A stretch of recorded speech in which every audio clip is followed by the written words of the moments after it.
మేము ఓటేసాము, దగ్గుబాటు గారికి మేము కూడా ఓటేసాము. మా ఎన్టీఆర్ ఫ్యాన్స్ ఓటేయలేదానికి అడగండి.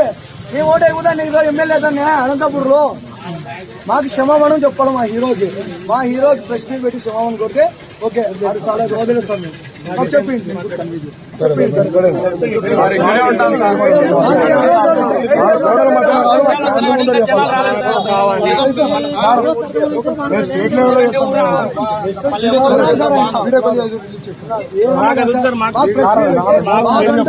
మా కన్వీనర్ ఉన్నాడు ఇక్కడ, మా రాయలసీమ తెలుసు. వాళ్ళ ముందర మా ఫ్యాన్స్ కొంతమంది పెట్టుకుని క్షమాపణ కోరితే ఓకే సార్. ప్రెస్ మీట్ ముందర బహిరంగంగా చెప్పాలా.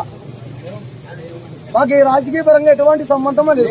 రాజకీయాల సంబంధమే. మా హీరో రాజకీయ పార్టీ పెట్టి మేము పెడతామన్నందుకు అప్పుడు మేము ఇంకా ఏమనేది చూపిస్తాం. మేము అప్పుడు కూడా అంతవరకు మేము అభిమానిగానే ఉంటాం, ఆయన భక్తుల్లాగా ఉంటాం. మా హీరో అయితే కిచ్చపరిచి మాట్లాడకూడదు.